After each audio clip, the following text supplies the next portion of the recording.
Hello and welcome to another edition of Jamaica Magazine. I'm Adrian Atkinson and I'll be your guide on today's journey. We have an informative and engaging program lined up just for you.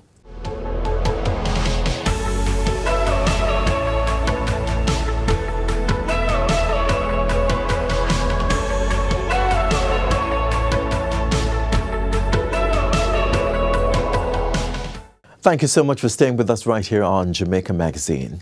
When disaster strikes, communication can mean the difference between confusion and coordination.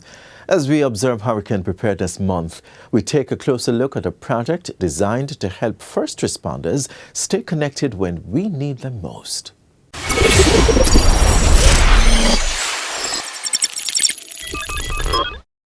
Jamaica is no stranger to the powerful forces of nature. From hurricanes and floods to landslides, these natural disasters remind us of the importance of readiness. So we have mainstreamed in our governance disaster preparedness and readiness as a means of building resilience against the climate change issues that affect small island developing states like Jamaica. In terms of the National Disaster Risk Management Framework, it's actually one of the best, if not the best in the Americas. We are in the best place we have ever been in our history in terms of our state of readiness.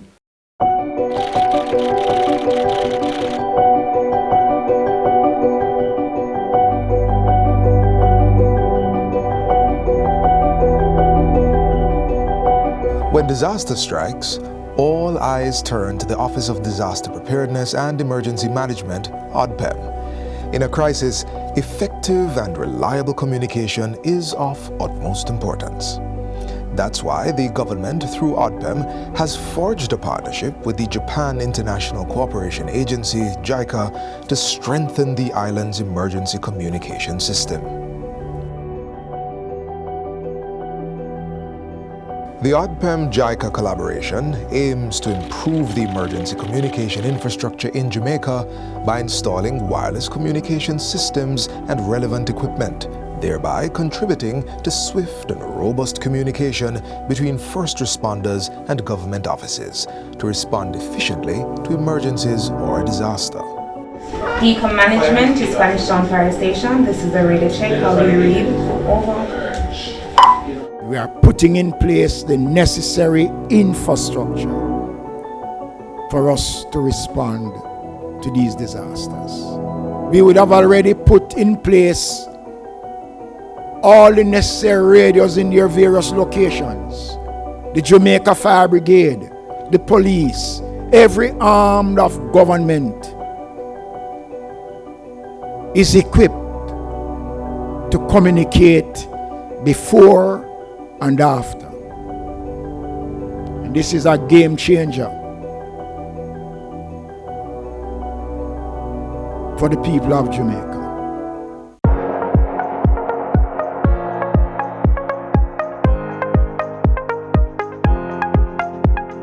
You don't want a system where you are relying on cell phones for communication. We saw what happened in Beryl, where a lot of the cell towers went and there was communication blackout in some areas across the country. What you want to ensure is that there are redundancy to your communication, and our radar network gives us that kind of redundancy. In terms of the design, it is robust enough that allows that if one of the nodes go down, we're still able to communicate across the country, and it gives us roughly probably 98% coverage across the island.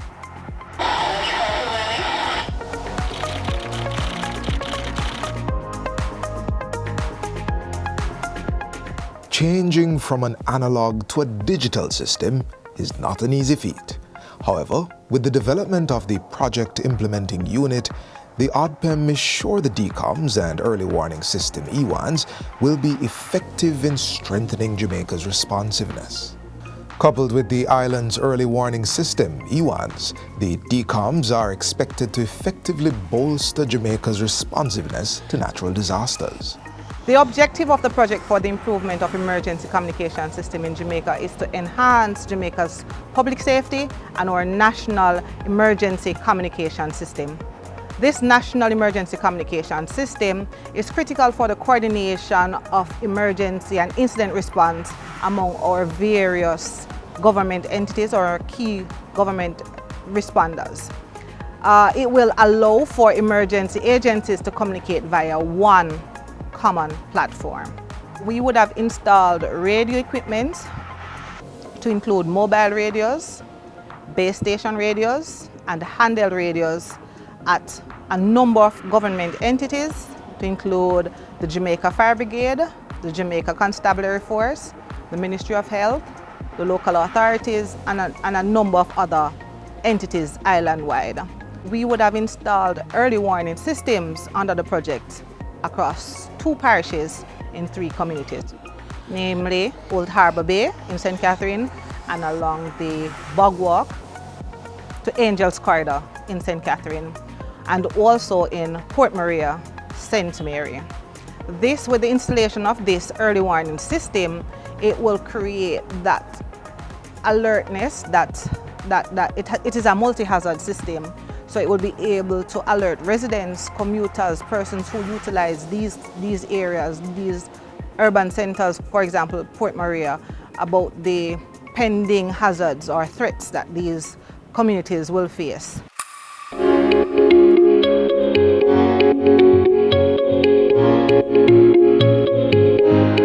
This site is owned by Aerotel.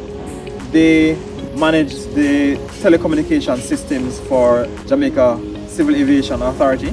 Part of the benefit of co-locating at this site is that this site is designed for aeronautical purposes. So they have a very high standard, especially where power is concerned, and also for protection against lightning. And also provides quite a bit of redundancy just by virtue of its location. However, our system is designed to run entirely on a battery system, and pretty much we have our systems charged by their power.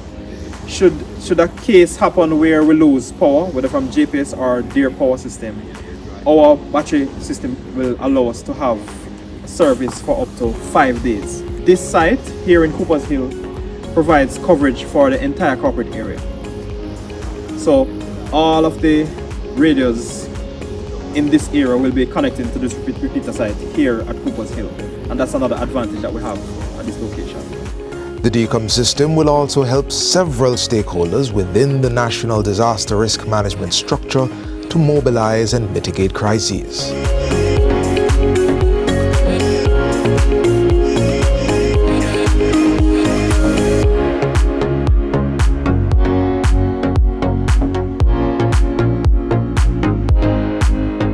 During the implementation phase of the project of the DCOM system, firefighters were basically embedded with a team of engineers that came down from Japan to install the equipment across the island. DCOM system that is now at ADPEM is manned by firefighters. So that's the rock and the knock, as is referred to. It's currently manned by firefighters, and these firefighters will remain at ADPEM, manning the system for as long as it's necessary. What we have done with this system is to make it a part of our daily communications. Once we're out in the field conducting, whether it's rescue or conducting firefighting operations, then the team members can communicate back to Central in terms of giving updates, live updates as to what is happening. If there is need for additional resources, that can be communicated in a reliable way, unlike what we have now.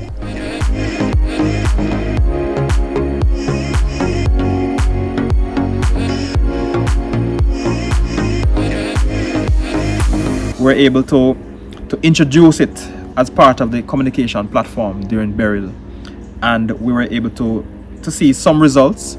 So it's a good thing. The DCOM system is here to build resilience, plan for natural disasters, activate response efforts, and mitigate the impacts of disasters while maintaining an active and reliable communication channel.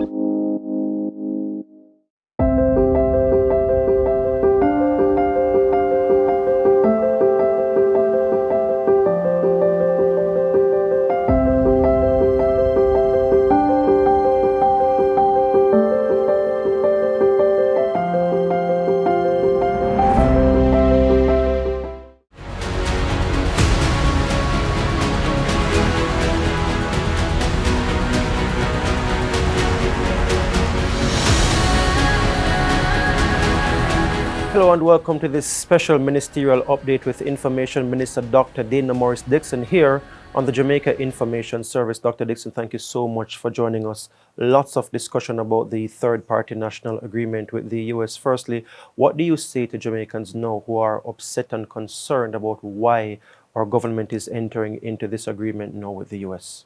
I can understand the concern, and especially given how the news broke. It broke with this 10,000 number, and I can see any Jamaican being alarmed when they hear a number like 10,000. So I understand the sentiments, but I say to every Jamaican that as a government, we've always been very transparent. We've always acted in the interest of Jamaica and Jamaicans.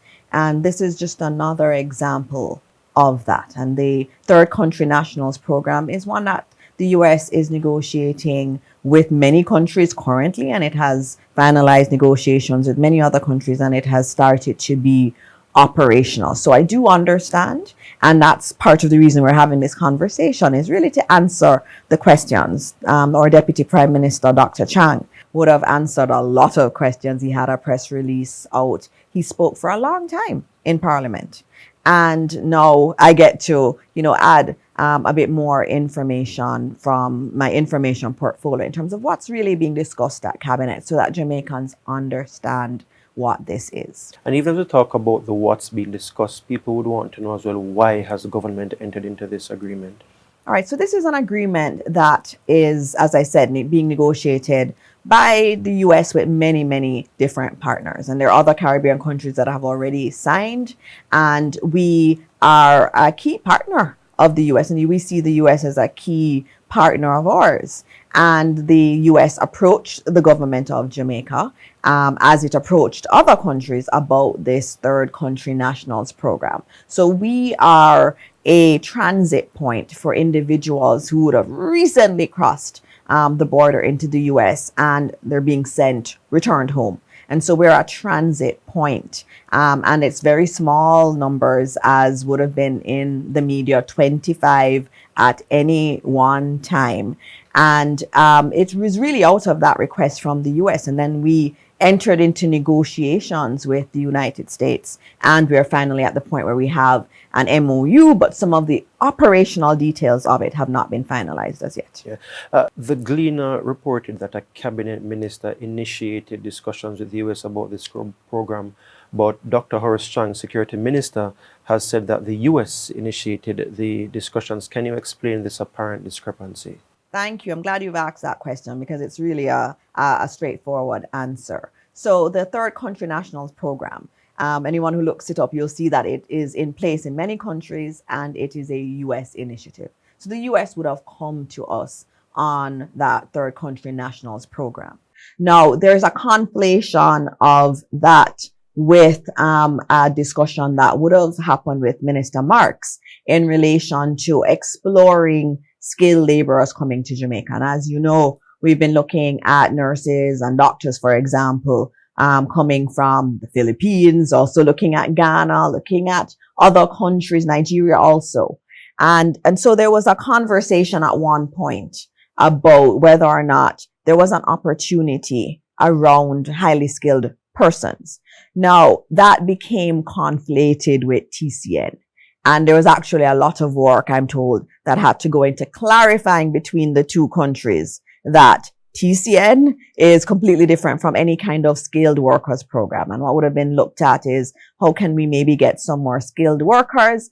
And at the same time, there were discussions around how can we get more of our farm workers and or hotel workers that are going to the US, and we know those programs tend to be oversubscribed. Is there an opportunity for Jamaicans to also be working in the US? So it was a more holistic conversation, but at one point it did get conflated with the Third Country Nationals Program, and that's where that issue was. But very soon after that cable would have been sent that I see being discussed in the media, very soon after that, there was clarification. And it's really for that reason that when you're doing bilateral negotiations, they tend not to really be public because you have several different iterations of the conversation. So it started with a US overture, And then there was a discussion on something separate, which was on skilled labor. And then they got conflated. It had to be clarified. No. TCN is this, and this is what we're negotiating. We're not having the conversation around that other program at this point. We're just talking about third country nationals. And so that's how the negotiations have proceeded since that clarification was made. And we have moved forward, and we have an MOU that has already been discussed publicly now. Yeah, I mean, listening to you, there are several issues that are now emerging, and I want to take them one by one. Sure. Firstly, Jamaica has sent home Cuban doctors and nurses. How do we then justify taking in these third country nationals? Remember, we're looking at two different programs, and the Cuba program in terms of medical professionals has been a success for Jamaica, and I don't think anyone can dispute that. And so the program ended because of issues in relation to its conformity to our labor laws. We would love to have Cuban doctors and nurses back in Jamaica and in significant numbers. And that is something that the government is still actively pursuing. So that's a different program where persons are coming here for a period of time and working here and contributing big time to our country. And that's, again, something that we want to continue on the Cuba side. And we're also looking at other countries too on that. But a third country nationals program is not that.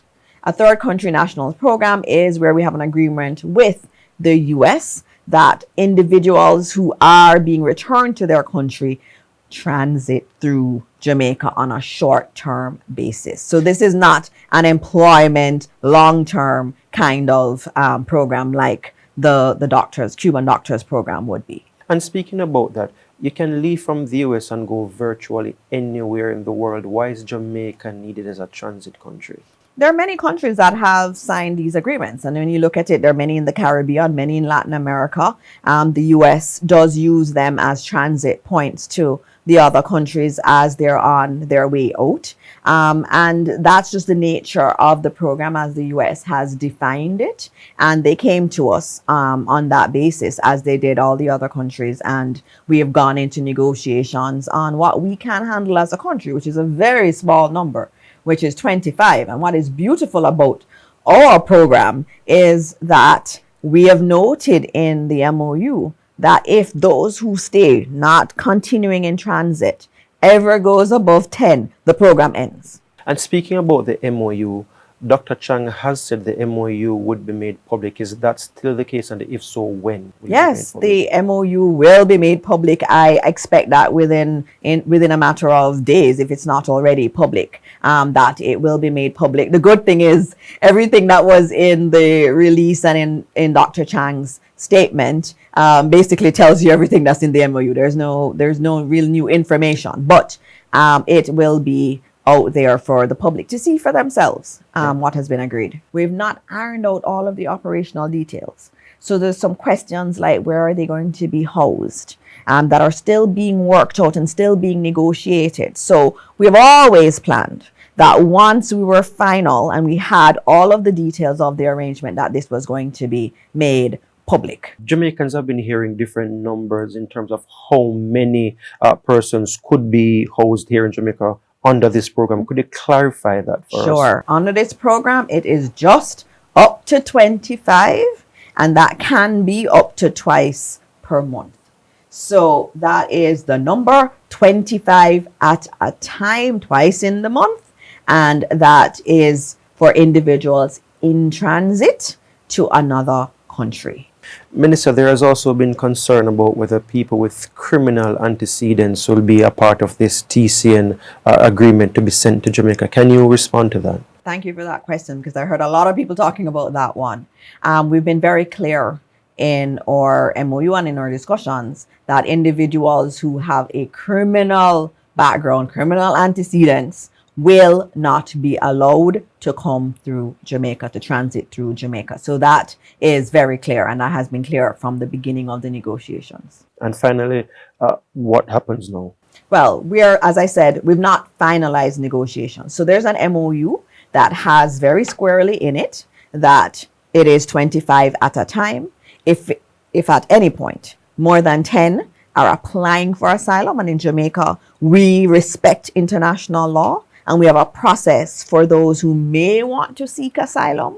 But we have written in our agreement that if we ever get to 10, that the program ends. Nobody else can be sent to Jamaica. And it also has, in terms of who covers the costs, it also has that the International Organization for Migration will be the one that will be monitoring and making sure everything is okay and that we are abiding by international law for the time that these individuals are transiting through Jamaica. Questions such as housing, again, we need to finalize those details. And so there are a few more operational things to finalize. We will release the MOU, but I say to Jamaica, there are still some areas that we're ironing out. And as soon as those are known, we will come back and tell you. Can you give a timeline for the MOU when it will be released, do you think? I expect it within another few days. Okay. Yeah. All right, Minister, we know the situation is fluid and developing, but as soon as more information becomes available, we'll come back to you for another update. And as always, I am here to answer the questions. All right. Thank you so much for speaking to us. This has been a special ministerial update from Information Minister Dr. Dana Morris-Dixon. Thank you so much for watching on behalf of the entire JIS production team. Pleasant viewing.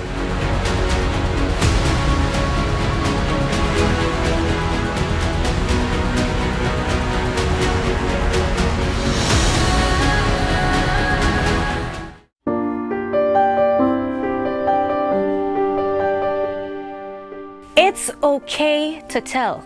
If you know or suspect that a child is being abused, report it. Breaking the silence is the first step to protection and getting help. If someone hurts you, say no like you mean it. Go to a safe space. Tell a trusted adult you are not alone. Report child abuse. Call 211. The Child Protection and Family Services Agency, CPFSA, is available 24/7. You can report child abuse anytime, anywhere. Speak up. Speak out. Get help. It's okay to tell.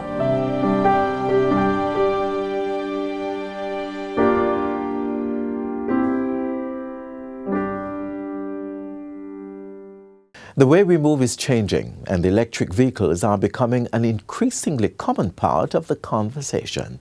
Up next, we explore what's driving Jamaica's shift toward cleaner transportation and what the future could hold for EVs on our roads.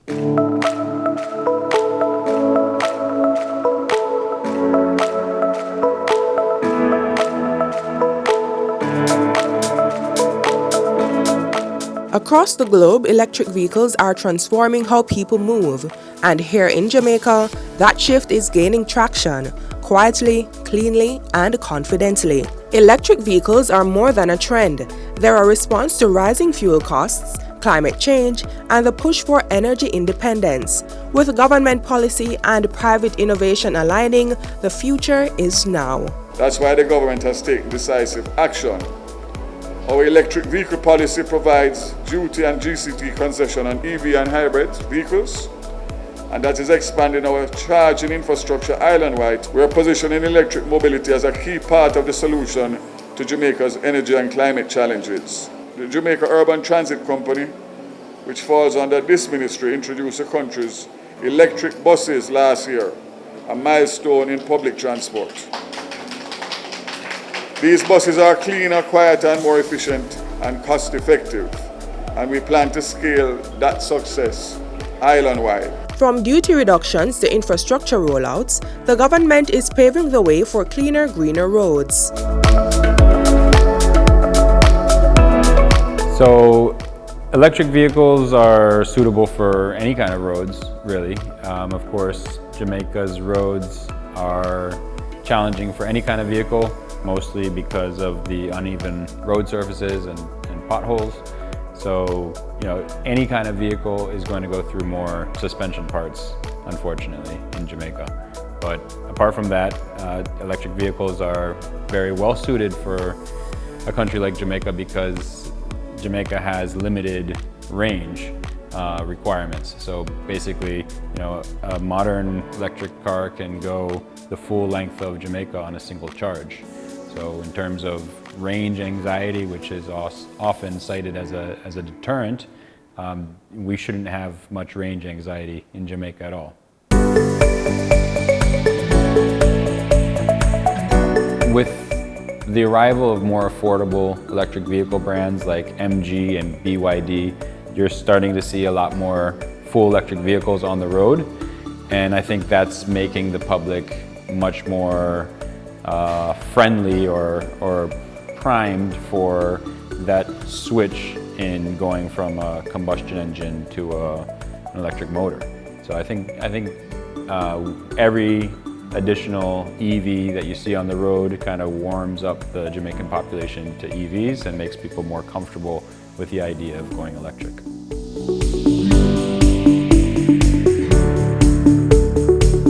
Look at what has happened in the renewable energy market as kind of a similar pattern that you'll see in the EV market. I would say, 10, 15 years ago in Jamaica, it was a very small segment of the population that was beginning to install solar at their home or their business. Now you're seeing solar power becoming almost conventional. Most businesses and homeowners are looking at solar because it's a proven way to reduce your energy costs. I think the EV market is probably 10 years behind the solar market, and you'll see many more people adopting EVs once people realize that there's enormous cost savings. Locally based suppliers are partnering with global EV leaders, bringing modern mobility options closer to home. Benefits also include maintenance, right? Given that our EV is here, you only maintain it once a year.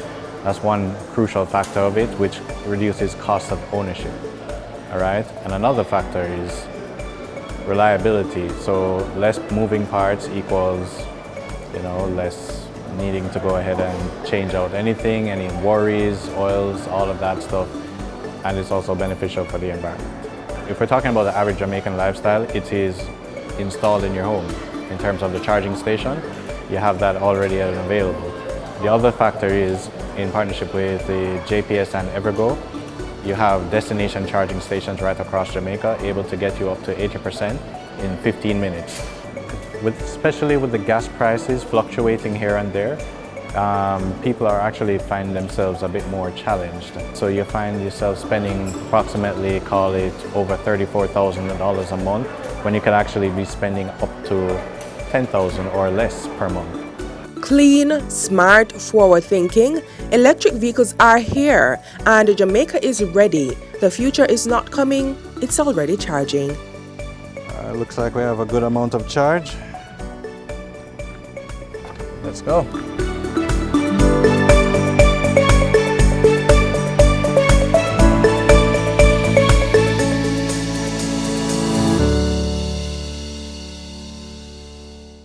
We're at the end of today's edition of Jamaica Magazine. You can stay connected with us online at jis.gov.jm and on our social media platforms. On behalf of the entire production team, I'm Adrian Atkinson. Thank you so much for watching and have yourselves a great weekend. This has been a production of the Jamaica Information Service, the voice of Jamaica.